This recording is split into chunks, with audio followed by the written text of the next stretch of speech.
A1 A2 A3 तीनों की value क्या होगी ये आपको बताना है।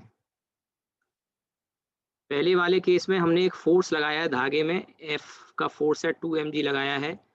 दूसरे वाले में दो मास ही हैं, एक तरफ m है एक तरफ 2m है। और तीसरी वाली सिचुएशन में मास m दोनों तरफ है, लेकिन एक और एक्स्ट्रा फोर्स हमने F लगा दिया mg के बराबर।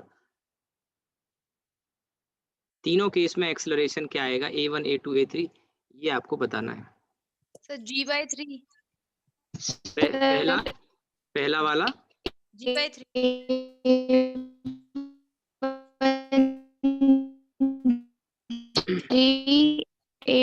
A2 A1G। चलिए मैं बताता हूँ, आपकी आवाज़ तो नहीं आ रही साफ यहाँ पे। सबसे पहले तो यहाँ पे जो फोर्स है F 2 mg, ये एक्चुअली फोर्स क्या है, एक्चुअली टेंशन है। ये जो रस्सी है इसमें जो फोर्स है F 2 mg ये A1G A2G। अब इसमें यहाँ पे mg का फोर्स है। बोलो मत बेटा, मुझे पढ़ाने दो, आपकी आवाज़ डिस्टर्ब हो रही है यहाँ पे। अब आप आंसर चेक करो, आवाज़ वॉइस आपकी क्लियर नहीं आ रही यहाँ पे। यहाँ टेंशन T ऊपर है, mg नीचे है। mg का फोर्स नीचे है, T टेंशन ऊपर है, और ये जो T टेंशन है यही मैं कहूँगा यही F है, क्योंकि F हम जो फोर्स लगा रहे हैं इधर से, वही तो टेंशन है इसमें रस्सी में। नेटवर्क के इश्यू की वजह से आप लोगों की आवाज़ मुझ तक प्रॉपर नहीं आ रही और डिस्टर्ब होके आ रही है। अब देखिए, ये तो कंफर्म है कि यहाँ पे जो टेंशन है 2 mg जो कि फोर्स है वो ज़्यादा है mg से, तो मैं ये कह सकता हूँ T माइनस mg इस m के मास को A1 का एक्सेलरेशन दे रहा है। और t की वैल्यू क्लियरली 2 mg है, तो आप ये कह सकते हैं 2 mg minus mg equals to m A1, ये चला जाएगा तो A1 की वैल्यू आ गई जी। ठीक है, ये जो फोर्स है पहले वाले केस में, ये फोर्स ही रस्सी में टेंशन होगा। टेंशन ऊपर ज़्यादा है 2 mg नीचे mg, तो हम यहाँ पे लिखेंगे T minus mg equals to m के मास पर, ये m का मास है तो न्यूटन का second law F equals to m A1, तो A1 की वैल्यू जी आ गई, पहला केस। दूसरा केस तो आसान है, ये एटवुड मशीन वाला केस बताया था मैंने। नीचे जाने वाला मास 2m माइनस m इंटू जी, ये फॉर्मूला मैं आपको बता चुका हूँ। और ये 2m प्लस m, तो ये आपका आंसर A2 की वैल्यू कितनी आ जाएगी यहाँ से, m ऊपर बचा और 3m नीचे बचा, ये आ गया G/3। ठीक है। अब इसके बाद आ जाते हैं हम नेक्स्ट वाले केस पे। नेक्स्ट वाले केस में थोड़ा सा ध्यान से इसको हमें सॉल्व करना पड़ेगा। पहले हम FBD बना लें। FBD अगर हम बनाएंगे तो देखिए, जो m का मास है इधर लेफ्ट वाला, इसमें रस्सी में टेंशन T और इसका वेट mg। दूसरा वाला जो मास है उसका अपना वेट mg है और साथ ही साथ एक नीचे फोर्स mg का और लग रहा है, यानी दोनों मिला के 2 mg और रस्सी में यहाँ पे टेंशन T। तो एक चीज तो कंफर्म है कि ये नीचे ही जाएगा A3 से, तो अब मैं इसके लिए लिखूंगा 2 mg। मैं सेकंड वाले ब्लॉक के लिए लिख रहा हूँ, सेकंड वाले ब्लॉक के लिए लिख रहा हूँ 2 mg माइनस T। और ध्यान रहे मास m है, जो एक्सेलरेशन जिसका A3 है, और जो एक नंबर वाला जो मास है उसमें हम कहेंगे ये T ऊपर mg नीचे, और इस m के मास को A3 का एक्सेलरेशन दे रहा है। ऐड करेंगे ये कट जाएगा, इधर बचेगा mg और इधर 2m A3, m से m और चला जाएगा तो A3 की वैल्यू आ गई G/2। सबसे पहले आप देखिए, कोई कैलकुलेशन में डाउट हो कहीं भी, A1 A2 A3 तीनों की वैल्यू आ गई। और यहाँ समझने की बात यह है कि सिचुएशन देख के ऐसा लगता है कि तीनों सिचुएशन सेम है, पर सेम नहीं है, क्योंकि जो मास के अरेंजमेंट है या फोर्स जो हमने यहाँ पे दिए हैं वो थोड़ा अलग तरीके से दिए हैं। लग ऐसा रहा है कि राइट साइड में जो रस्सी है उसमें एक तरफ 2 mg है, एक तरफ 2m का मास है, एक तरफ mg और mg मिला के है, लेकिन आंसर सेम नहीं है, एक्सेलरेशन डिफरेंट आएंगे। अच्छा सवाल है। यहाँ तक किसी को कोई डाउट हो, आप पूछना चाहें कुछ, कोई किसी भी तरह का? आई थिंक क्लियर हो गया होगा। एक इक्वेशन समझ में आ गई होंगी? Yes sir. ठीक है, चलिए हम आगे बढ़ते हैं अब इसके बाद।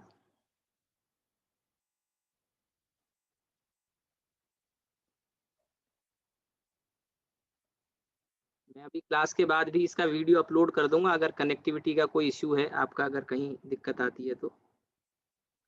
बाकी जिन बच्चों ने डाउट वगैरह भेज रखे हैं, कल आके दोपहर में आप पूछ सकते हैं मुझसे। ठीक है, मैं कल बैठूंगा 12 से 2:30 बजे तक, मैंने बता दिया है, आप आ सकते हैं पूछने डाउट वगैरह। अब इसके बाद देखिए एग्जाम्पल एक और हम लेते हैं।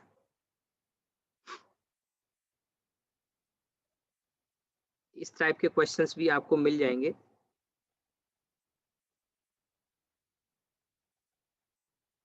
ये जो क्वेश्चन मैं आपको दे रहा हूं अभी, ये क्वेश्चन आईआईटी में आ चुका है और नीट में भी आ चुका है। मैंने ये क्वेश्चन करा दिया है क्या इस तरह का?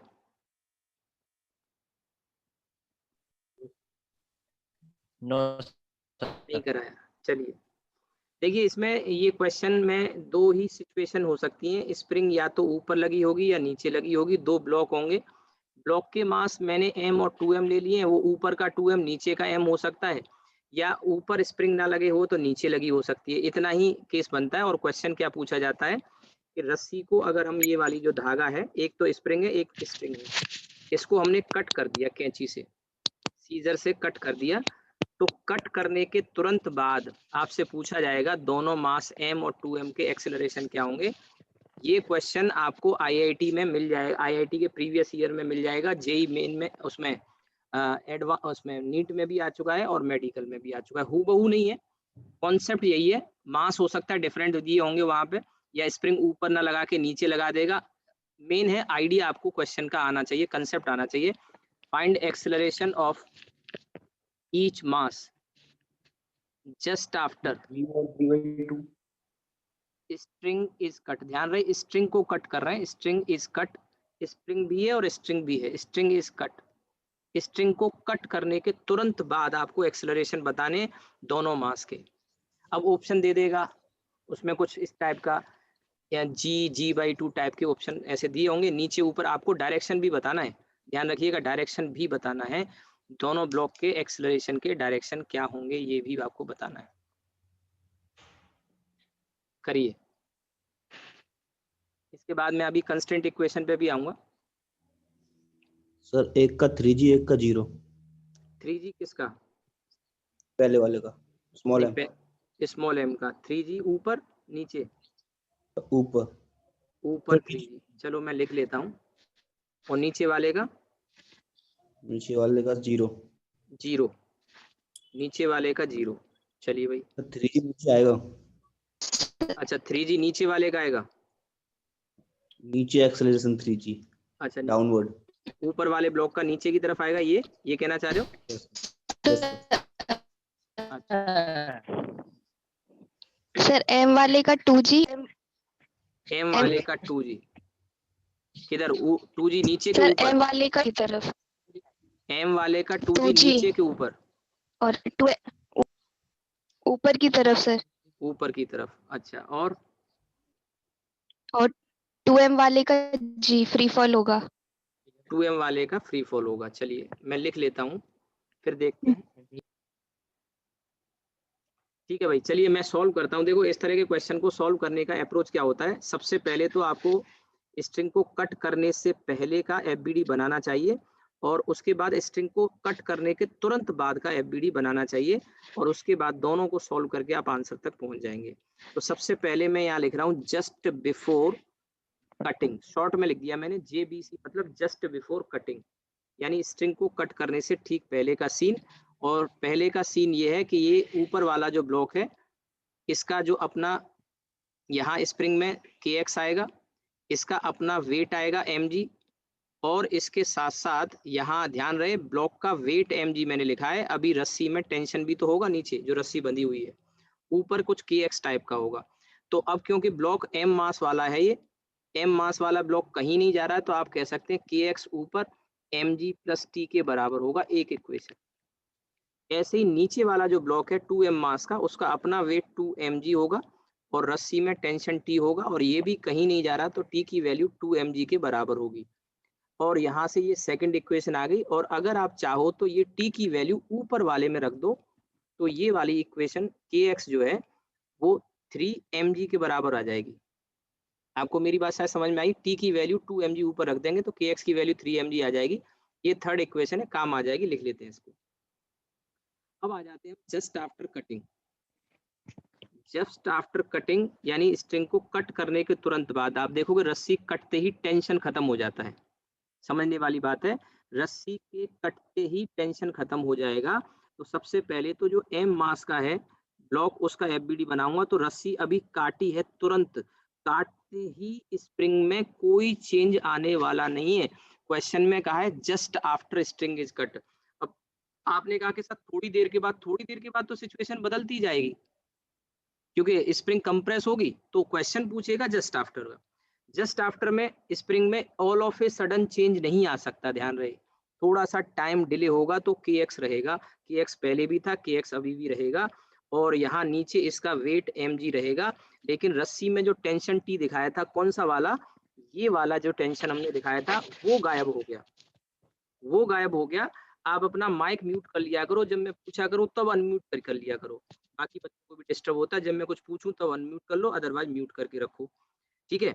अब देखिए यहाँ सिचुएशन, kx ऊपर है और mg नीचे है। और अभी थोड़ी देर पहले हमने ले लिखा kx की जो वैल्यू है ये रही, kx की वैल्यू 3 mg के बराबर है और नीचे केवल mg है। तो आप देखोगे kx बड़ा है, तो आप ये कहेंगे kx माइनस mg का फोर्स है जो कि इस m के मास को a1 का एक्सेलरेशन देगा। और क्लियरली आप देख सकते हैं ऊपर से kx की जो वैल्यू है वो 3 mg है, ज्यादा है। तो ये 2 mg बचा और ये m के मास को a1 का एक्सेलरेशन, m से m गया तो a1 एक्सेलरेशन 2g आया। और क्लियरली आप देख सकते हैं 2g का जो डायरेक्शन है वो अपवर्ड आया, यानी कि कट करने के तुरंत बाद जो m मास वाला ब्लॉक है वो ऊपर की तरफ जाएगा। ठीक है, ये हो गया। अब इसके बाद देखिए 2m वाला जो मास है उसका, वैसे तो आपको अंदाजा डायरेक्ट लग जाना चाहिए कि रस्सी काटते ही फ्री फॉल करेगा ये। तो ये जस्ट आफ्टर कटिंग का ही सीन है। और इसमें जो 2m का मास है, वैसे बनाने को तो अब इसमें कुछ है नहीं क्योंकि ऊपर जो टेंशन टी था पीछे फिगर में वो 0 हो चुका है, केवल 2 mg बचा। और ये मैं कह सकता हूँ 2 mg का फोर्स इस 2m के मास को a2 का एक्सेलरेशन दे रहा है, पूरा ये कट जाएगा। तो a2 की वैल्यू g आ गई डाउनवर्ड, यानी 2m का मास फ्री फॉल करेगा। तो ये जिस बच्चे ने आंसर किया है, दोनों आंसर ये ठीक है। ठीक है, अगर किसी बच्चे को कोई डाउट हो तो पूछो, और नहीं तो आप नोट कर लो। एक सवाल और मैं दे देता हूँ इसी की डिफरेंट सिचुएशन, वो आप करके देखना। इसी तरह के क्वेश्चन को आपको अप्रोच करना है, कट करने से पहले एफबीडी बना लिया करो, कट करने के बाद बना लिया करो, आप आंसर कर सकते हैं। ठीक है,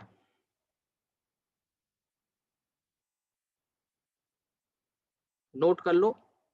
अगला सवाल मैं देता हूँ एक प्रैक्टिस के लिए, आपको प्रैक्टिस आप करेंगे, आपको आंसर तो नहीं दूंगा मैं क्योंकि मैं कोई क्वेश्चन को लेके नहीं बैठा हूँ कि ये क्वेश्चन ये वाला ऐसे होगा ऐसे होगा। बस जो भी वैल्यू मन में आई मैं लिख देता हूँ। तो अब देखिए इसमें ये मान लो m मास है, ये सपोज करो 3m का मास है, ये स्प्रिंग है और रस्सी ये है। इसे हमने कैंची से कट मार दिया और कट करने के तुरंत बाद फिर से आपसे एक्सेलरेशन पूछेगा m 3m के। Find acceleration of each mass just after string is cut.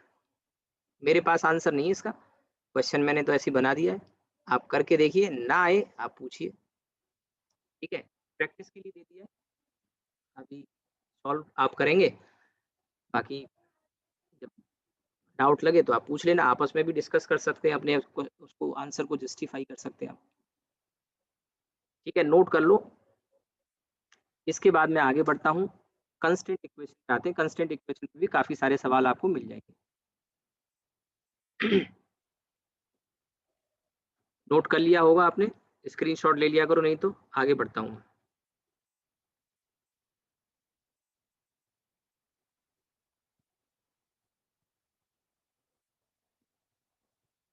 Constraint equation, constraint मतलब होता है रुकावट या बाधा, ठीक है। और इसमें एक्चुअली होता क्या है कि जैसे किसी ब्लॉक को अगर हम छोड़ दें तो वो फ्री फॉल करेगा, अगर ब्लॉक को छोड़ दें फ्री फॉल करेगा, उसका एक्सेलरेशन जी होता है। लेकिन कंस्टेंट इक्वेशन जब हम बनाते हैं तो उसमें यूजुअली क्या है कि जैसे ब्लॉक पुली वगैरह के थ्रू मतलब दो ब्लॉक होंगे जैसे पीछे हमने देखा, और वो पुली से पास कर रही थी रस्सी, तो वहां फिर आपने देखा कि एक्सेलरेशन फिर जी तो नहीं आता है, जी से कुछ कम आता है, जी नहीं आता है, जी से कुछ कम आता है। तो अब कम आ रहा है तो ये बाधा है, रुकावट है। जैसे कि एटवुड मशीन का ही सबसे सिंपल केस आता है। अब हम बिल्कुल जीरो लेवल के क्वेश्चन तो नहीं करेंगे, जो 11th के बच्चों को हम पढ़ाते हैं वो तो नहीं। अब जैसे कि यहाँ पे एक ब्लॉक है ये, और ये दूसरा ब्लॉक है। एटवुड मशीन का हमने केस देखा, तो अब इसमें एक ब्लॉक ऊपर अगर जा रहा है तो दूसरा नीचे जाएगा। और ये मैं बात में पीछे आपको बता चुका हूँ कि जब क्वेश्चन में कहा ना जाए तो रस्सी इनएक्सटेंसिबल लेनी है, मास लेस लेनी है, पुली फ्रिक्शन लेस लेनी है, मास लेस लेनी है, यानी दोनों को आइडियल कहा जाता है जब कहा ना जाए। और आपको एक सिचुएशन आगे रोटेशन में मिलेगी जहां पुली में मास रेडियस देगा, फ्रिक्शन देगा, और वहां फिर आपको मोमेंट ऑफ इनर्शिया वगैरह भी लेना पड़ेगा। अभी क्वेश्चन में एनएलएम में तो मास वगैरह नहीं देगा क्वेश्चन में। अगर मास दे दिया, रेडियस दे दी, समझ जाना क्वेश्चन एनएलएम का नहीं है, रोटेशन का क्वेश्चन है। वहां फिर मोमेंट ऑफ इनर्शिया और पुली का रोटेशन भी कंसीडर आपको करना पड़ेगा, पुली आइडियल नहीं होगी। वो आप क्वेश्चन जब पढ़ोगे मास और रेडियस दिए होंगे तो समझ जाना क्वेश्चन रोटेशन का है, फिर तो उसमें कोई डाउट ही नहीं रहता। अब जो मैं इसमें बता रहा हूँ कंस्ट्रेंट से मतलब क्या है, सबसे पहले तो इसका मीनिंग समझना है। कंस्ट्रेंट मोशन, यहाँ इन दोनों ब्लॉक्स का मोशन कंस्ट्रेंट है, यानी रुकावट के साथ हो रहा है, फ्री फॉल नहीं हो रहा है। दोनों में से किसी भी ब्लॉक का एक्सेलरेशन जी नहीं होगा, 100% जी से कम होगा, इसमें कोई डाउट ही नहीं है। एक्सेलरेशन जो आएगा वो जी से कम आएगा। और ये मैं आपको कोई भी एक मास m1 m2 जैसे हम लिए थे, ये m1 है, मान लो ये m2 है, सपोज m2 हैवी है, तो पीछे मैंने आपको जो एक्सेलरेशन बताया था, क्लास जब पढ़ाई थी 5 तारीख को ही लास्ट क्लास हुई थी, तो वहाँ m2 माइनस m1 जी अपॉन ये आया था m1 प्लस m2। तो आप एक चीज क्लियरली नोट कर सकते हैं, ये जो एक्सप्रेशन आएगा ये 1 से छोटा आएगा, तो क्लियरली ए की वैल्यू जी से कम होगी। अब जी से कम है इसका मतलब ये होगा कि फ्री फॉल नहीं हो रहा है, और these blocks are bound to move with some acceleration but that acceleration will be less than g. तो इनके मोशन में रुकावट है, फ्री फॉल नहीं हो रहा, तो इस तरह का मोशन कंस्टेंट मोशन कहा जाता है। और उसमें इनके जो एक्सेलरेशन आते हैं उनमें जो रिलेशन आता है, जो इक्वेशन बनती है, उस इक्वेशन को कंस्टेंट इक्वेशन कहते हैं। अब इसमें जब मैं कह रहा हूँ इनके एक्सेलरेशन, यानी ये दो ब्लॉक हैं तो इनके एक्सेलरेशन, तो ये ओबियस सिचुएशन है। और इस ओबियस सिचुएशन में मैं इसलिए कह रहा हूँ, इसको ओबियस इसलिए कह रहा हूँ क्योंकि दोनों के एक्सेलरेशन इक्वल और अपोजिट होंगे, दोनों के एक्सेलरेशन इक्वल और अपोजिट होंगे, यानी एक नीचे जाएगा तो दूसरा ऊपर जाएगा। तो अब इनके एक्सेलरेशन a1 a2 लेना बेकार है, इतना टाइम वेस्ट नहीं करना है कि 11th के बच्चे को हम सिखा रहे हैं तो उसमें वो। और कंस्टेंट इक्वेशन बनाने के मुझे 4-5 तरीके आते हैं, 5 तरीके आते हैं। नॉर्मली टीचर 1-2 पढ़ाते हैं, मैं भी आपको 2 ही बताऊंगा, 1 या 2 ही बताऊंगा, क्योंकि बाकी फालतू के टाइम वेस्ट करने वाले मेथड है जो नॉर्मली किताबों में मिलते हैं। लेंथ कंजर्वेशन वाला मेथड सबसे वाहियात मेथड है, मैं नॉर्मली कम ही पढ़ाता हूँ उसको, क्योंकि टाइम वेस्ट बहुत होता है। मैं आपको जो बताऊंगा उसमें एक टेंशन वाला बताऊंगा, अपना काम उतने से चल जाता है। या रिलेटिव वेलोसिटी का तरीका भी अपना सकते हैं। मेथड तो बहुत सारे, मैंने कहा ना 5-6 मेथड है आप लगा के, और एक और भी एक तरीका मैं बताऊंगा पुली की वेलोसिटी वगैरह को लेके। तो जैसा क्वेश्चन होगा उसके हिसाब से मैं इतना सिखा दूंगा कि आपको कोई क्वेश्चन दिक्कत नहीं कर सकता कंस्टेंट इक्वेशन की वजह से। सारे मेथड जानना जरूरी नहीं है, और आपने तो ये शायद ये भी नहीं पता होगा 5 तरीके से निकाल सकते हैं कि 6 तरीके से, वो तो मैं बता रहा हूँ आपको। उनमें सबसे ओवियस मेथड जो नॉर्मली ज्यादातर सब टीचर सिखाते हैं टेंशन वाला है, और in most of the question that works very well, ठीक है। तो वो मैं भी बताऊंगा आपको। इसके अलावा 1-2 और कुछ तरीके हैं, जैसे कि डिस्प्लेसमेंट मेथड है, इजी क्वेश्चन में डिस्प्लेसमेंट काम कर जाता है। फिर टेंशन और एक्सेलरेशन का एक रिलेशन आता है कि टेंशन और एक्सेलरेशन इनवर्सली रिलेटेड है, एक वो भी मेथड काम कर जाएगा, उससे भी जल्दी निकल आता है। फिर एक और मेथड होता है, फिर एक रिलेटिव वेलोसिटी का मेथड होता है। सबकी जरूरत नहीं पड़ेगी, बट जो क्वेश्चन आएंगे उनमें मैं 2-3 चीजें आपको ऐसी सिखा दूंगा, फिर आगे दिक्कत नहीं, ठीक है। तो मेन तो ये है कि कंस्टेंट इक्वेशन है क्या, तो कंस्टेंट इक्वेशन इनके एक्सेलरेशन को रिलेट करने के लिए। हाँ, एक सिचुएशन ये है कि अब जैसे एक्सेलरेशन आपने कहा कि सर बराबर होंगे, जरूरी है, हाँ जरूरी है, जब तक जरूरी है जब तक रस्सी इनएक्सटेंसिबल है। अगर रस्सी इनएक्सटेंसिबल ना हो तो फिर एक्सेलरेशन बराबर नहीं होंगे। वो सिचुएशन आप क्रिएट कर सकते हो कि एक तरफ स्प्रिंग लगा दो, इसमें एक तरफ आप स्प्रिंग लगा दो और फिर वो सिचुएशन क्रिएट कर सकते हो, वहां एक्सेलरेशन फिर डिफरेंट आएंगे, that will be a different case, that will be different case. वो फिर आइडियल स्ट्रिंग का केस नहीं है। आइडियल स्ट्रिंग जब हम मानते हैं तो इनएक्सटेंसिबल होती है, और इनएक्सटेंसिबल का मतलब है कि खिंचेगी नहीं। तो एक ब्लॉक अगर 1 सेंटीमीटर ऊपर गया सपोज करिए, तो दूसरे को 1 सेंटीमीटर नीचे जाना पड़ेगा, तभी तो रस्सी इनएक्सटेंसिबल हो है, तो इसीलिए तो ऐसा मोशन होगा। अब ये तो बहुत ओवियस सिचुएशन हो गई, हम ओवियस सिचुएशन नहीं, हम थोड़ा सा कॉम्प्लेक्स केस लेके चलेंगे, कंस्टेंट इक्वेशन। और कंस्टेंट इक्वेशन की हमें जरूरत क्यों पड़ती है, या हम इसमें एक चीज और देखेंगे कि पुली हम जो पढ़ रहे हैं, इस पुली का कुछ फायदा है, कुछ एडवांटेज है क्या पुली का। पुली हम पढ़ते हैं तो क्या कि इसकी रियल लाइफ में एप्लीकेशन है, बहुत एप्लीकेशन है। जो क्रेन वगैरह होती हैं, लिफ्ट्स वगैरह होती हैं, इसमें हम क्या कर सकते हैं कि पुली की हेल्प से हम कम फोर्स लगा के हम ज्यादा लोड लिफ्ट कर सकते हैं। जैसे क्रेन वगैरह आपने देखी होंगी, दो तरह की होती है, एक हाइड्रोलिक क्रेन होती है और एक क्रेन में पुली वगैरह और रोप्स होती है, मेटेलिक रोप्स होती है। वहां वो बहुत इफेक्टिवली काम करती है, आप अपने फोर्स को कई गुना मल्टीप्लाई कर सकते हैं। आप चाहें तो अपने दम से 50 kg भी अगर नहीं उठा पाते हैं तो आप 500 kg उठा सकते हैं पुली की हेल्प से। आप चाहें तो आप अपनी कार को लिफ्ट कर सकते हैं, 1000 kg की कार है तो आप अकेले अपने अपने दम से एक हाथ से बाहुबली बन के अपनी कार को लिफ्ट कर सकते हैं पुली का सेटअप बना के। तो पुली से आप अपनी जो एफर्ट्स हैं उसको कई गुना मल्टीप्लाई कर सकते हैं। ये भी मैं अभी आपको आगे एग्जाम्पल में दिखाऊंगा, बताऊंगा किस तरह से आप पुली से अपनी एफर्ट्स को कई गुना मल्टीप्लाई कर सकते हैं। ठीक है, तो सबसे पहले तो कांस्टेंट इक्वेशन कैसे बनाते हैं और उसकी सिचुएशन हम देखते हैं। आप सबको वैसे आता तो होगा, थोड़ा सा हम सिंपल से शुरू करेंगे, फिर कुछ टफ क्वेश्चंस भी लेंगे। अब देखिए इसमें एक सिंपल एग्जांपल से मैं शुरू करता हूँ।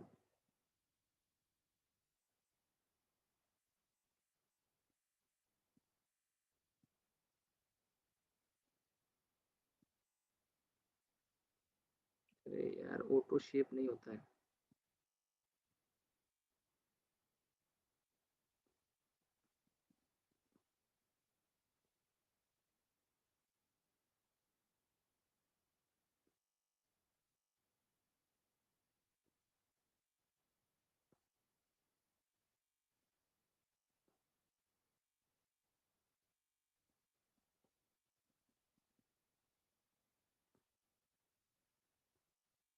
जैसे ये एक एग्जांपल मैंने लिया, इस एग्जांपल में दो ब्लॉक हैं और ये पुली एक सिस्टम दिया है पुली का, और इस तरह से ये सेटअप मैंने बनाया है। ठीक है, अब इसमें जैसे कोई मास हमने ले लिया, सपोज ये m1 है, ये मास m2 है, और इनके एक्सेलरेशन डिफरेंट हो सकते हैं, हमें नहीं पता क्या है। तो मैंने मान लिया कि लेट इसका एक्सेलरेशन सपोज a1 है और इसका एक्सेलरेशन a2 है। ठीक है, मुझे नहीं पता कि a1 a2 बराबर आने वाले हैं या डिफरेंट आने वाले हैं, तो मैंने मान लिया कि ये अलग अलग a1 a2 है, एक को ऊपर मान लिया दूसरे को नीचे। आपको इसके बारे में बॉदर नहीं करना है कि कौन ऊपर जाएगा कौन नीचे जाएगा। और आप कभी कभी कॉम्प्लेक्स क्वेश्चन आ भी जाए तो आप कोई भी डायरेक्शन लेके चल सकते हैं, और ध्यान रखना जब आप फाइनली सॉल्व करोगे, जैसे आपको नहीं पता होता m1 m2 में कौन नीचे जाने वाला है, तो आप ऐसे रैंडम कोई भी डायरेक्शन ले लेना, सॉल्व करोगे तो आप अगर आपका आंसर प्लस साइन के साथ आए तो आपने जो डायरेक्शन माने वो सही माने, और अगर माइनस आ रहा है आंसर तो इसका मतलब समझ जाना कि जो डायरेक्शन आपने माने हैं उसके अपोजिट डायरेक्शन में जा रहा होगा, वैल्यू वही रहेगी जो आपकी निकल के आई है। सपोज करिए a2 की वैल्यू -5 आई, मान के चलिए a2 की वैल्यू -5, इसका मतलब है कि a2 का डायरेक्शन नीचे ना हो के ऊपर होगा और 5 ही होगा मैग्नीट्यूड, बस इतना सा चेंज आना है। तो आपको डायरेक्शन की परवाह नहीं करनी। अब जैसे इस तरह के सवालों को करना होता है तो दो तीन बातें पूछी जाती हैं कि टेंशन पूछेगा रस्सी में, या फिर a1 a2 की वैल्यू पूछ लेगा। तो हम सबसे पहले एक चीज तो ये देखेंगे कि हमें कंस्टेंट इक्वेशन की रिक्वायरमेंट क्यों है, क्यों कंस्टेंट इक्वेशन बनाने की जरूरत पड़ती है, एक बात, और कैसे उसको बनाएंगे दूसरी बात। दो बातें मैं बता रहा हूँ। तो सबसे पहले हम यहाँ से शुरुआत करें तो इसका FBD बनाएंगे m1 m2 का। अब इसमें देखिए ये यहाँ टेंशन T होगा, ये पूरी एक ही रस्सी है, ध्यान दीजिएगा, ये ऐसे करके रस्सी घूम के यहाँ से ऐसे होते हुए यहाँ तक गई है। जब रस्सी एक होती है तो टेंशन भी एक ही होता है, मास लेस रस्सी है, आइडियल रस्सी है, टेंशन हर जगह सेम होता है। तो इस पूरी रस्सी में टेंशन हर जगह सेम होगा, तो यहाँ टेंशन टी, यहाँ टेंशन टी। और पीछे मैंने जब आपको शुरुआत में ही पुली के केस जब बताए थे, तो मैंने कहा था कि ये वाली जो रस्सी है, ये वाली मैं हाईलाइट कर रहा हूँ, ये ब्लू वाली, ये इसकी मेन आर्म कहलाएगी। तो मेन आर्म में टेंशन आ जाता है साइड आर्म का, यानी ऊपर टी और टी है तो इसमें 2T आ जाएगा। 2T। ये बात मैं आपको पहले बता चुका हूँ, ठीक है। अब हम FBD जब बनाएंगे तो आप देखेंगे M1G नीचे की तरफ और इधर M2G नीचे की तरफ, और मैंने ये माना है कि A1 ऊपर है, तो A1 ऊपर होने का मतलब ये हुआ कि T ज्यादा होगा M1G से, तो T माइनस M1G इस M1 के मास को A1 का एक्सेलरेशन दे रहा है। एक इक्वेशन तो आपकी ये आ गई। दूसरी इक्वेशन हम M2 के FBD से बनाएंगे, M2 नीचे जा रहा है तो आप लिखोगे M2G minus 2T equals to M2A2। ये सेकंड इक्वेशन आ गई। अब देखिए यहाँ पे एक समस्या आ जाती है, एक प्रॉब्लम आ जाती है हमारे सामने कि हमारे पास इक्वेशन तो आ गई 2, लेकिन अननोन हो गए 3। अननोन 3 कैसे हो गए? अगर आप ध्यान से देखें तो T एक अननोन है, यहाँ पे A1 एक अननोन है और A2 एक अननोन है। मैथमेटिक्स का रूल ये है कि जितने अननोन हो उतनी इक्वेशन होती है, तो इक्वेशन सॉल्व हो जाती है। कम होती है तो रेयर ही चांस है कि वो सॉल्व हो। तो 3 अननोन है और हमारे पास इक्वेशन 2 है, यानी कि हमको और एक इक्वेशन की जरूरत है, क्योंकि रूल ये है कि जितनी अननोन उतनी इक्वेशन। यहाँ पे अननोन है 3 और इक्वेशन है 2।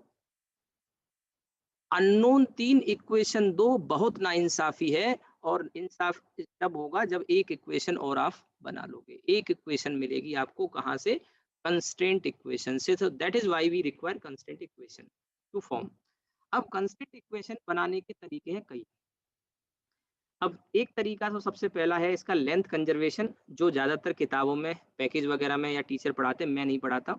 टाइम वेस्ट होता है और वो बच्चे को समझ में भी नहीं आता है डिफरेंशिएशन यूज करके, और उसमें कंफ्यूजन भी, मुझे ऐसा लगता है। तो नॉर्मली मैं जो प्रेफर करता हूँ वो टेंशन वाला तरीका प्रेफर करता हूँ। मोस्टली क्वेश्चन उससे आसानी से और इजीली हो जाते हैं। या कुछ इजी क्वेश्चन अगर होते हैं तो डिस्प्लेसमेंट मेथड भी लगा सकते हो, डिस्प्लेसमेंट मेथड भी लगा सकते हो, लेकिन इजी हो तो डिस्प्लेसमेंट का मैं थोड़ा आइडिया आपको देता हूं, बट बहुत इफेक्टिव मेथड वो भी नहीं है। लेंथ कंजर्वेशन तो मैं सिखा ही नहीं रहा हूं आपको, मैं आपको टेंशन से ही बताऊंगा। तो अब देखिए, पहले तो लेंथ सॉरी वो डिस्प्लेसमेंट मेथड समझते हैं। डिस्प्लेसमेंट मेथड क्या है? डिस्प्लेसमेंट मेथड में हम क्या करेंगे, किसी एक ब्लॉक को खींचेंगे और देखेंगे कि दूसरा कितना ऊपर नीचे जाएगा। जैसे कि ये जो M2 वाला जो मास है, इसे मैं नीचे खींचता हूँ। M2 वाला मास मैंने अगर नीचे खींचा, तो मान के यही देख लो, फिगर में ही देख लो, बनाना मत, केवल समझने की चीज है। तो मान के चलो ये मैंने X खींचा, M2 X नीचे गया, ध्यान दीजिएगा। तो ये पुली जो है, जो इससे जुड़ी है ऊपर वाली, वो भी X नीचे जाएगी। यानी मान के चलिए पुली यहाँ पे आ गई, नई लोकेशन, क्योंकि ब्लॉक नीचे तभी जाएगा जब पुली नीचे जाने देगी।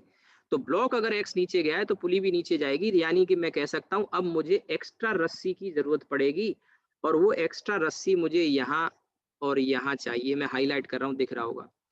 और जाहिर सी बात है, ये जब ब्लॉक X नीचे गया है तो पुली का जो सेंटर है वो X नीचे गया, यानी रस्सी यहाँ पे X और यहाँ पे X मुझे एक्स्ट्रा जरूरत पड़ी। मुझे X और X एक्स्ट्रा जरूरत पड़ी दोनों साइड में, और ये जो X और X एक्स्ट्रा जरूरत पड़ी है दोनों तरफ, ये कहाँ से मिलेगी? क्योंकि एक तरफ तो ये छत में बंधी हुई है यहाँ पे। तो ये वाला जो ब्लॉक है ना, M1 वाला, इस ब्लॉक को ऊपर जाना पड़ेगा, जिससे ये जब ऊपर जाएगा तो इतनी रस्सी को लूज कर देगा, ढीली कर देगा। तो वो रस्सी यहाँ पे X और X यानी 2X की जो रिक्वायरमेंट थी, वो 2X की रिक्वायरमेंट इस ब्लॉक को पूरी करनी होगी, यानी ये ब्लॉक 2X ऊपर जाएगा, तो वो फिर रस्सी इधर X और X एक्स्ट्रा मिल जाएगी, और ये वाला ब्लॉक X नीचे चला जाएगा। यहाँ से हम इनके डिस्प्लेसमेंट को रिलेट कर पाए। इस मेथड को कहते हैं डिस्प्लेसमेंट मेथड। इसको हम रिलेट कर पाए कि अगर ये वाला मास X नीचे गया, M2 वाला, तो ये जो 2X सॉरी M1 वाला मास है वो 2X ऊपर जाएगा। यानी M2 अगर X नीचे गया तो वो 2X ऊपर जाएगा। और इसमें फिर हम ये कह सकते हैं कि अगर ये x गया है तो इसकी वेलोसिटी v अगर होगी तो फिर इसकी वेलोसिटी 2v होगी। सिंपल सी बात है। क्यों होगी? क्योंकि जितने टाइम में ये t टाइम में x नीचे गया है उतने ही टाइम में वो 2x ऊपर गया है, यानी इसकी वेलोसिटी अगर v है तो इसकी वेलोसिटी डबल होगी, 2v होगी। और वेलोसिटी में भी जो चेंज हुआ वो 0 से v हुआ t टाइम में, और दूसरे का 0 से 2v हुआ, तो इसका एक्सेलरेशन अगर a है तो इसका एक्सेलरेशन 2a होगा। तो इस तरह से इनके एक्सेलरेशन हमने निकाल लिए, यानी a1 और a2 में हमने एक रिलेशन निकाल लिया कि a1 और a2 में a1 a2 से 2 गुना है। यहाँ तक बात समझ में आई डिस्प्लेसमेंट में? ये लेकिन छोटे से सिंपल से केसेस में तो आप लगा लोगे, लेकिन 3 4 5 ब्लॉक अगर आ जाए, पुली आ जाए, वहां फिर दिक्कत आ जाती है, वहां फिर टेंशन ट्रिक ही सबसे बढ़िया मेथड है। तो आप देखिए कि a2 की जो वैल्यू है वो a के बराबर आ गई, a1 की जो वैल्यू है वो 2a के बराबर आ गई, यानी a1 और a2 में हम रिलेट कर सकते हैं। तो क्या लगता है आपको, a2 2a1 लिखना चाहिए या a1 2a2 लिखना चाहिए? अभी जो मैंने लिखा है उसको देख के क्या लग रहा है? अभी बच्चे इसमें भी कंफ्यूज हो जाएगा। A1 2 a2 A2 a2 a है और a1 2 है, यानी दुगना कौन है? a1 दुगना है कि a2 दुगना है? A1 a1 a1 is 2 times, तो सही रिलेशन नीचे वाला हो गया। आई बात को समझ में? तो यस एक सर। और जो रिलेशन आ गया a1, ये 2a2 आ गया, ये थर्ड इक्वेशन आ गई। इसी इक्वेशन को कंस्टेंट इक्वेशन कहते हैं। ध्यान रखना, बच्चे को ये भी लगता है कंस्टेंट इक्वेशन मतलब एक्सेलरेशन के बीच में रिलेशन, जरूरी नहीं है। वेलोसिटी के बीच में भी रिलेशन हो सकता है, डिस्प्लेसमेंट के बीच में भी हो सकता है। तो कोई भी मोशन से रिलेटेड पैरामीटर, चाहे डिस्प्लेसमेंट है, वेलोसिटी है, एक्सेलरेशन है, उनके बीच में जो रिलेशन होता है उस रिलेशन को हम कंस्टेंट इक्वेशन कहते हैं। तो यहाँ a1 a2 में ये रिलेशन आ गया, a1 is equal to 2a2। अब आगे हम इसे सॉल्व कर सकते हैं, a1 a2 की वैल्यू निकाल सकते हैं। और भी मैं अच्छे एग्जाम्पल अभी लूंगा, पहले आप समझ लो। ये मैंने डिस्प्लेसमेंट मेथड से बताया। अब देखिए टेंशन वाले मेथड से मैं बताता हूँ आपको, टेंशन ट्रिक से मैं बताता हूँ। टेंशन ट्रिक सबसे बढ़िया है, सबसे आसान है। एक तो आप ये बात इस पे ध्यान रखनी है कि जब हम इसमें टेंशन ट्रिक से जब लिखते हैं तो जितने भी ब्लॉक्स हैं उन पे लगने वाले टेंशन और एक्सेलरेशन या वेलोसिटी जिसमें भी चाहिए, यानी एक्सेलरेशन में जैसे रिलेशन चाहिए तो टेंशन और एक्सेलरेशन को मल्टीप्लाई करके लिखते जाते हैं और उन सब का इक्वल टू 0 कर देते हैं। अब मैं क्या बोल रहा हूँ इसका मतलब समझो। टेंशन ट्रिक है और इसके पीछे प्रॉपर लॉजिक होता है, वर्चुअल वर्क का कॉन्सेप्ट होता है। अभी वर्क हमने पढ़ा नहीं है, वर्क आगे वाले चैप्टर में आएगा, तब मैं बताऊंगा इसके बारे में। टेंशन इस पूरे सिस्टम के लिए थोड़ा सा आइडिया दे देता हूँ। टेंशन इस पूरे सिस्टम के लिए इंटरनल फोर्स है, पूरे सिस्टम के लिए, इंडिविजुअली नहीं। इंडिविजुअली तो ब्लॉक पे टेंशन एक्सटर्नल फोर्स है, पर पूरे सिस्टम के लिए इंटरनल फोर्स है। और हमेशा ध्यान रखना, इंटरनल फोर्स का जो वर्क होता है वो 0 होता है हमेशा। तो एक्चुअल में क्या है कि जो वर्क हम लिखेंगे, वर्क डन बाय टेंशन, सारा वो 0 आता है। यही हम एक्चुअल में इसमें कॉन्सेप्ट लगाने जा रहे हैं, इसे वर्चुअल वर्क कॉन्सेप्ट भी बोलते हैं। तो मैं एक्चुअल में यहाँ जो इक्वेशन लिखूंगा वो tension into displacement, tension into displacement, tension into displacement सारे ब्लॉक्स के लिए करूंगा। फिर एक बार डिफरेंशिएट करेंगे तो डिस्प्लेसमेंट की जगह वेलोसिटी आ जाएगा, यानी tension into velocity, tension into velocity, tension into velocity, जितने भी ब्लॉक्स हैं उसके लिए आ जाएगा, इक्वल टू 0 हो जाएगा। एक बार और डिफरेंशिएट कर देंगे तो वेलोसिटी की जगह एक्सेलरेशन का टर्म आ जाएगा, यानी tension into acceleration, tension into acceleration, tension into acceleration, सारे ब्लॉक्स के लिए आके इक्वल टू 0 हो जाएगा। तो हम 3 स्टेप में ना जाके सिर्फ एक स्टेप में लिखेंगे सीधे, क्योंकि हमें एक्सेलरेशन से एक्सेलरेशन की इक्वेशन बनानी है। वेलोसिटी की चाहिए तो ठीक उसी तरीके से वेलोसिटी की बना लेते हैं। तो अब करना क्या होता है उसको समझना है आपको। फिगर यही वाला मैं लूंगा, 2 ब्लॉक हैं तो यहाँ पे ध्यान देना, 2 टर्म आएंगे। वैसे आप सबको आता होगा पर मैं बिल्कुल बेसिक से ही बता रहा हूँ, जिन बच्चों ने बिल्कुल भी नहीं पढ़ा होगा उनको भी समझ में आएगा। तो टेंशन टी ब्लॉक नंबर 1 यानी M1 वाला जो ब्लॉक है, मैं इसकी बात कर रहा हूँ, ये वाला जो ब्लॉक है, इस वाले ब्लॉक पे टेंशन ऊपर की तरफ लग रहा है और इसका एक्सेलरेशन भी ऊपर की तरफ हमने माना है a1, तो दोनों को मल्टीप्लाई करके लिख दो, t और a1 को। t ऊपर की तरफ है, a1 भी ऊपर की तरफ है, तो मल्टीप्लाई जब करेंगे तो इसके साथ प्लस साइन लगा लेंगे, बताऊंगा क्यों। इसी तरह से दूसरा वाला जो ब्लॉक था M2, अगर आपको दिख रहा हो M2 में, थोड़ा सा यहाँ मैं हाईलाइट कर दूं, ये टेंशन 2T है। अगर आपको दिख रहा हो, ये मैं थोड़ा सा हाईलाइट कर दिया, 2T ऊपर की तरफ है मास M2 पर, और इसका एक्सेलरेशन नीचे की तरफ है। तो यहाँ इसमें लिखेंगे 2T का जो टेंशन है और एक्सेलरेशन A2 है, और दोनों के डायरेक्शन अपोजिट होते हैं तो माइनस साइन लगाते हैं।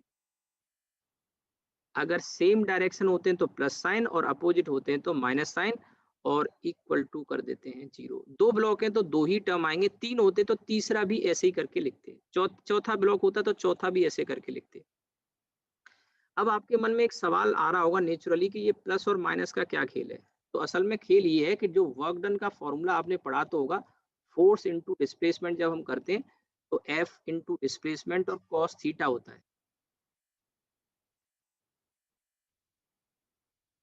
एफ एस कॉस थीटा होता है, एफ एस कॉस थीटा।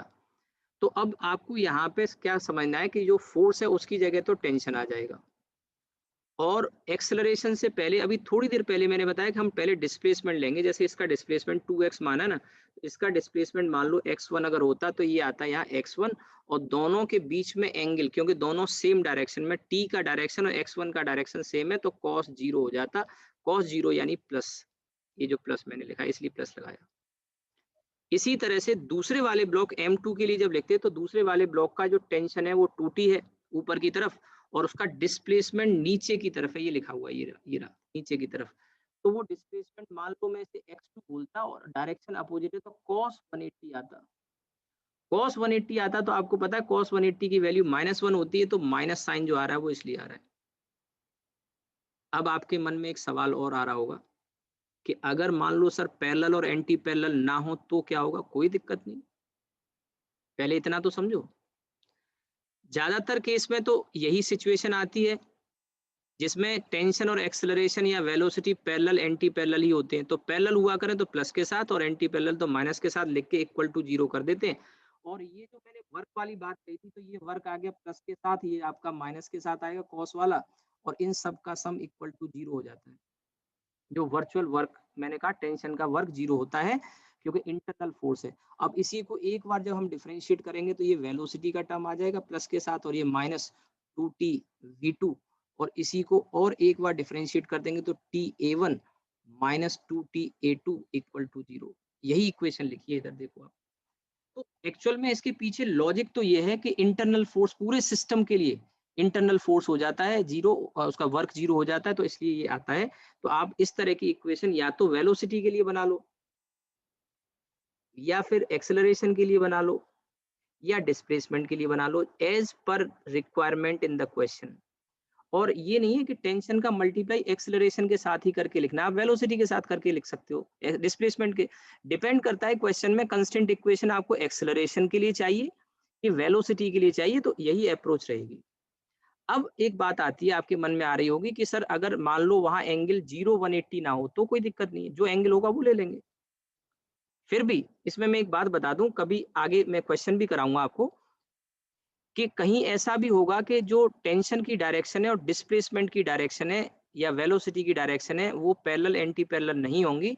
तो वहां एक चीज ध्यान रखना कि टेंशन के वो कंपोनेंट हम लेंगे जो, जैसे मान लो टेंशन इस डायरेक्शन में और बॉडी इस डायरेक्शन में जा रही है डिस्प्लेसमेंट, तो टेंशन का वो वाला कंपोनेंट लिया जाता है वो जो डिस्प्लेसमेंट के पैरेलल या एंटी पैरेलल हो, डिस्प्लेसमेंट के पैरेलल या एंटी पैरेलल हो वो वाला कंपोनेंट लिया जाता है। जो परपेंडिकुलर वाला है वो वर्क करेगा ही नहीं, cos 90 दे देगा। वो मैं आपको आगे एग्जांपल जब बताऊंगा तो और अच्छे से समझ में आएगा। ठीक है, तो ये टेंशन ट्रिक से यहाँ अब आप देखिए इक्वेशन जो ऊपर a1 = 2a2 आया ना, वही इक्वेशन यहाँ आ जाएगी। ये आपका आ गया, यहाँ से आप देखिए ये a1 और ये 2a2, t तो चला जाएगा, तो ये आपकी कंस्टेंट इक्वेशन आ गई। अगर वेलोसिटी के टर्म में निकालना होता तो वेलोसिटी आ जाता, a1 = 2 a2,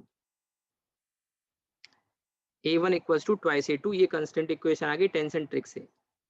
अब इसी में मैं और थोड़ा सा लेवल इसका रेस करता हूँ क्वेश्चन का, और इसी में मैं आपको ये भी बता दूंगा कि पुली का हमें क्या एडवांटेज मिलता है, पुली का हमको क्या एडवांटेज मिलता है, यही मैं आपको बताने जा रहा हूँ। ये इस तरह से कंस्टेंट इक्वेशन भी बनाना सीख जाएंगे हम। तो आप चाहो तो इसको नोट कर लो, स्क्रीनशॉट ले लो।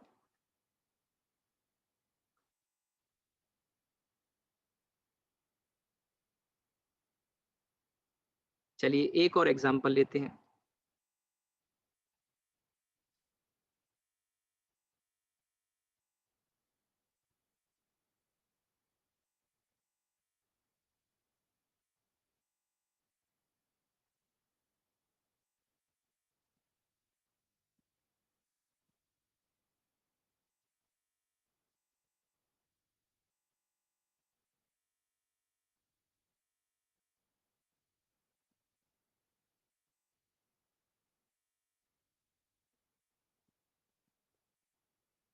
जैसे ये एक सेटअप मैंने दिया और इसमें मान लो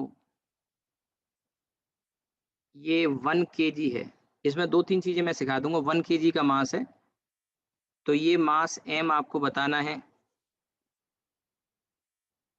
फाइंड m, दोनों चीजें मैं सिखाऊंगा, कंस्टेंट इक्वेशन भी सिखा दूंगा और एक चीज और भी बता दूंगा कि पुली का हमें फायदा क्या मिलता है। Find mass m, find m so that system remain in equilibrium. Equilibrium का मतलब स्टेशनरी या सिस्टम रिमेन स्टेशनरी लिख लेते हैं। चलिए स्टेशनरी,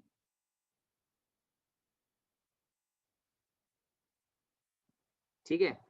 कंस्टेंट इक्वेशन भी मैं बताऊंगा, लेकिन अभी ये मैं बताना चाह रहा हूँ कि ये 1 kg का जो मास है ना, ये 1 kg वाला, ये 1 kg इधर के कितने मास को बैलेंस कर सकता है। स्टेशनरी का मतलब ये कितना बैलेंस कर सकता है। तो देख के अगर पहली बार में देखेगा तो बच्चे को क्या लगेगा, 1 kg तो एक ही को बैलेंस करेगा, लेकिन ऐसा नहीं है। ये अपने से भी ज्यादा मास को लिफ्ट कर सकता है या बैलेंस कर सकता है। मैं जैसे अभी आपसे कह भी रहा था कि आप चाहो तो अपनी कार को भी लिफ्ट कर सकते हो, पुली का सेटअप बना के एक हाथ से उठा सकते हो कार को। पुली का ये एडवांटेज है। अब वही इसमें समझना है थोड़ा सा, और इसके साथ एक कंस्टेंट इक्वेशन का भी सिचुएशन में अभी आपके सामने रखूंगा। तो देखो सबसे पहले तो यहाँ रस्सियों को आइडेंटिफाई करो। ये पूरी एक रस्सी है ऐसे करके जो गुजर रही है, जबकि ये वाली दूसरी रस्सी है, ये दूसरी रस्सी है। एक रस्सी में टेंशन सेम होता है, ध्यान रहे। अब देखिए यहाँ पे ये वाली जो रस्सी है, इसमें टेंशन अगर टी है तो यहाँ से यहाँ तक इसमें टेंशन टी होगा, और ये टी और टी मिलके इसमें 2t आ जाएगा। मेन आर्म में मैं पीछे बता चुका हूँ आपको, जो पहली क्लास हुई थी उसमें। ये जो 2t है, पूरी ब्लू वाली जो रस्सी है, इसका 2t यहाँ आ गया। अब आप देखेंगे ये जो m मास है, इस m मास पे दो रस्सियां बनी है, उन दोनों रस्सियों में जो टेंशन आ रहा है वो 3t आ रहा है मिला के। कितना आ रहा है, 3t। अब ये सिस्टम इक्विलिब्रियम में तब रह सकता है जब ये टी टेंशन की वैल्यू 10 न्यूटन के बराबर हो। भाई 1 kg का मास कितना आ जाएगा, 10 न्यूटन। तो अब ये ऊपर नीचे ना जाए, इसके लिए tension has to be equal to 10 newton, और इसका जो वेट है वो mg है, और mg किसके बराबर होना चाहिए, 3t के। बोलो, देखो टी टेंशन 10 न्यूटन के बराबर होगा तब ये इसको हिलने नहीं देगा, स्टेशनरी रहेगा। और इधर इस ब्लॉक पे 3t ऊपर है, mg नीचे है, तो 3t यहाँ रखा, तो जब यहाँ वैल्यू रखेंगे तो 30 इक्वल्स टू mg, g से ये गया, यानी मास 3 kg आ गया। समझने की बात यह है कि ये जो मास है ना 1 kg का, ये अपने से 3 गुने लोड को इस सिस्टम से लिफ्ट कर सकता है। 3 गुने लोड को लिफ्ट करने से मेरा मतलब है कि अगर ये मास की वैल्यू 2.5 kg होती, सोचिए जरा, तो 1 kg 2.5 kg को उठा देता, और उठता नहीं, उठ जाता। ये 1 kg 2.5 kg 2.7 2.8 यानी 3 kg तक का कोई भी मास इधर रख देना, उस मास को ये उठा देगा ऊपर, अपने से ज्यादा वेट को उठा देगा। पुली का एडवांटेज यही है। पुली आप देख रहे हैं कि यहाँ क्या कर रहा है, टेंशन को कई गुना मल्टीप्लाई कर सकता है। यानी मैं कह सकता हूं कि ये जो मास m है, ये 3 kg से अगर कम होगा तो कंफर्म ये मास ऊपर जाएगा। और अगर पहली बार बच्चा, अगर कोई आइडिया नहीं है, उसको ऐसे यहाँ लिख दे, तो ऐसे पूछता, मैं कैजुअली पूछता, मैंने कहा देखो ये 2.5 kg का है, ये 1 kg का, बताओ कौन ऊपर जाएगा। तो आपको लगता, पहली बार देख के लगता ओबियस के 1 kg हल्का है वही ऊपर जाएगा, लेकिन ऐसा नहीं है। 3 kg तक ये ऊपर से खींचेगा, 3 kg पे लास्ट ये रुकेगा, और 3 से अगर ज्यादा होता है मास देन ओनली ये नीचे जाएगा, अदरवाइज ऊपर ही पक्का जाएगा। अब बात आती है कंस्टेंट इक्वेशन की। कंस्टेंट इक्वेशन हम बनाएंगे, तो अब इसमें ये तो खैर मैंने ऐसे मास ये समझाने के लिए दे दिया, इसी में एक सिचुएशन और रखता हूं मैं आपके सामने।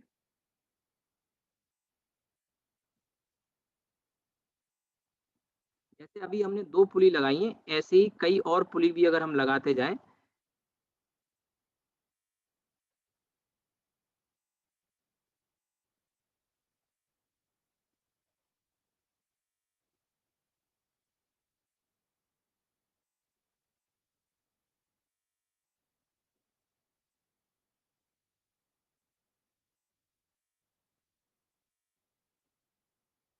इसी सिचुएशन को मैंने और आगे एक्सटेंड कर दिया है, आपको पुली का इंपॉर्टेंस समझ में आ जाएगा कि पुली किस तरह से काम करता है। ठीक है, अब देखिए, अगर ये मास 1 kg का है, तो ये मास कितना होगा इक्विलिब्रियम के लिए या स्टेशनरी होने के लिए। अगर आपको पीछे वाले केस की बात समझ में आ गई तो आप इसको देख के सॉल्व कर सकते हैं, बता सकते हैं।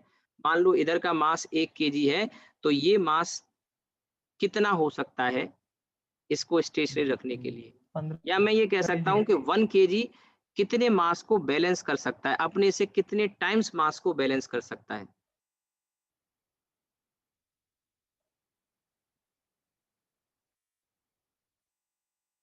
15 kg। कितना? 15 kg। 15 kg। चलिए देखते हैं।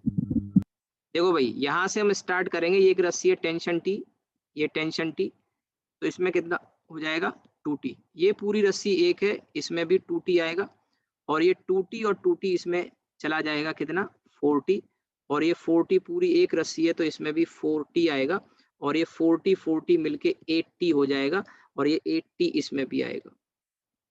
यानी आप देखो तो ये बड़े वाला जो ब्लॉक जो दिख रहा है, इस पे 4 रस्सियां जुड़ी हैं, और चारों रस्सी पे मिला के टेंशन कितना है, कितना है टेंशन 15t। ध्यान से देखिए, 8 4 12 और 3 50t, और ये mg के बराबर, और दूसरी तरफ जो t है अकेला, ये 10 न्यूटन के बराबर। तो आप देखोगे ये 150 और ये mg, g से ये चला जाएगा, यानी मास अगर 15 kg से, मास अगर 15 kg से कम हुआ तो ये 1 kg उठा देगा उसको। यानी ऐसे समझो कि अगर एक आदमी का मास m kg है, तो वो इस सेटअप में दूसरी साइड अपने से 15 गुना मास तक उठा सकता है। यानी एक आदमी जिसका मास, सपोज करिए नॉर्मल एक आदमी जिसका वजन 60 kg है, 60 kg है, वो अपने से 15 गुना उठा सकता है, यानी 900 kg उठा सकता है। एक छोटी ऑल्टो कार उठा देगा वो। 60 kg का आदमी नॉर्मली एक हेल्दी 60 क्या बल्कि 70 80 तक हो सकता है, तो एक कार को आराम से लिफ्ट कर सकता है इस तरह का सेटअप बना के। पुली का एक एडवांटेज मैं आपको बता रहा हूँ क्या होता है, और इसको आप और कई गुना मल्टीप्लाई कर सकते हैं।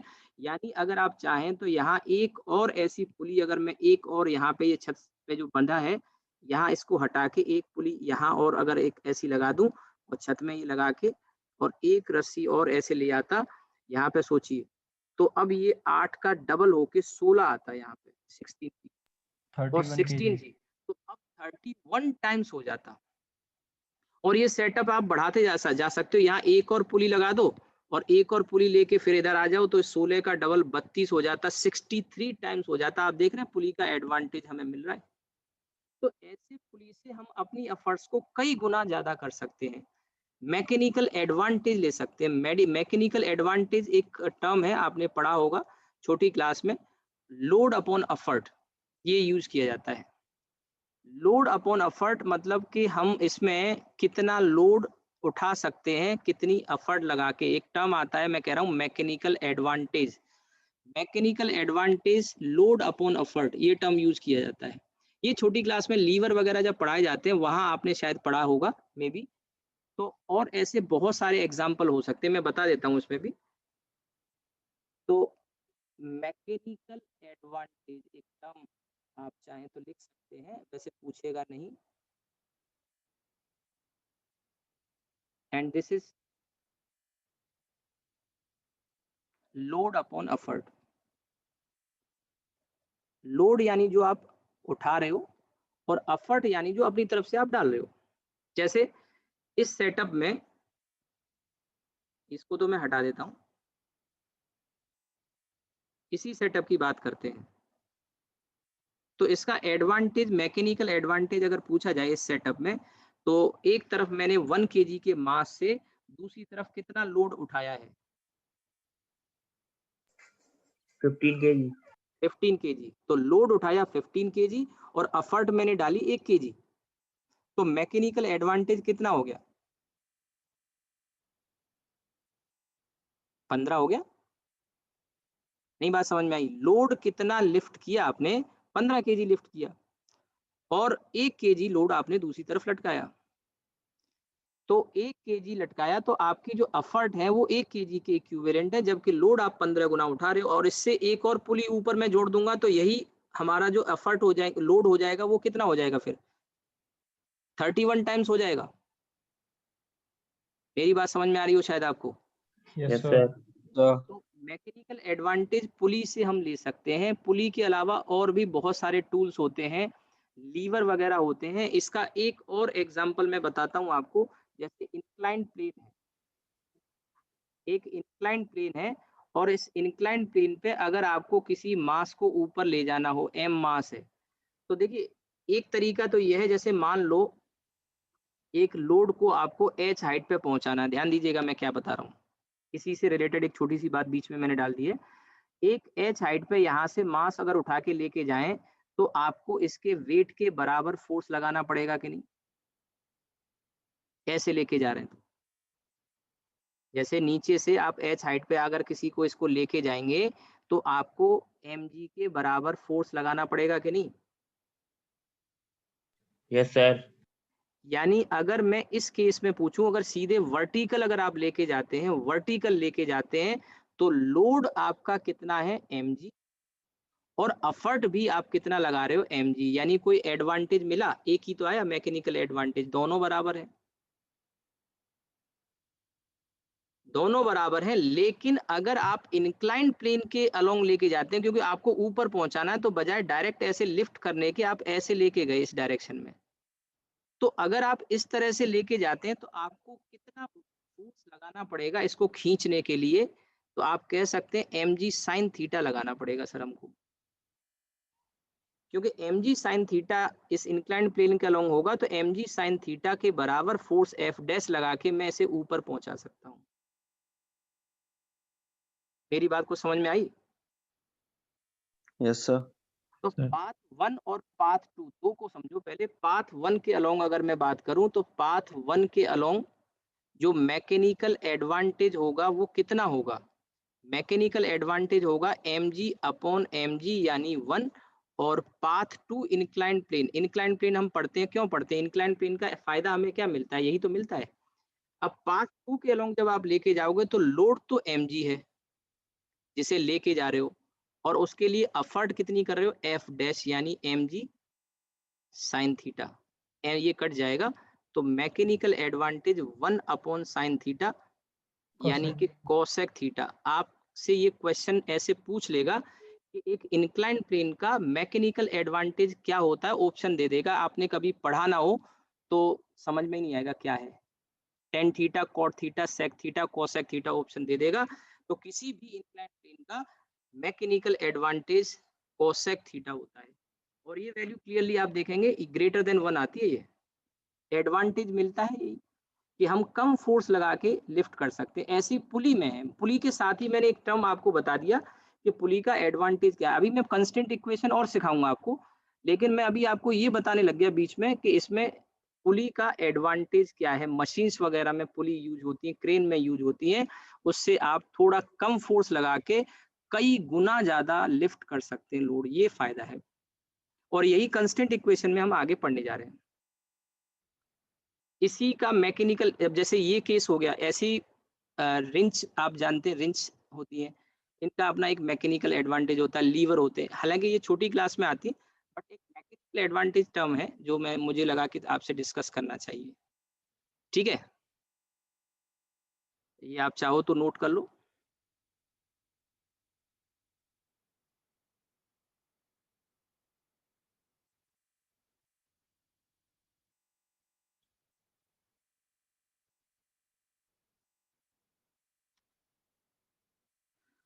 और किसी का कोई डाउट हो, चलिए आज हम यहीं रुकेंगे, टाइम हो गया है, आप भी थोड़ा सा लेंदी क्लास हो जाएगी, फिर आप भी बोर होगे। कल मिलते हैं वही 9:15 बजे, सुबह क्लास होगी आपकी इलेक्ट्रोस्टैटिक्स की और शाम को ही होगी, दोपहर में मैं रहूंगा, अगर आपको डाउट पूछने आ सकते हो आप। ठीक है, चलिए कल मिलते हैं, आज की क्लास को यहीं रोकते हैं। किसी का कुछ रह गया ऊपर नीचे दिखाना हो तो बता दो मुझे। हो गया?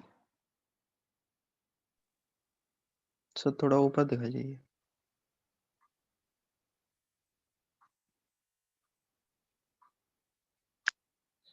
ओके सर, हो गया।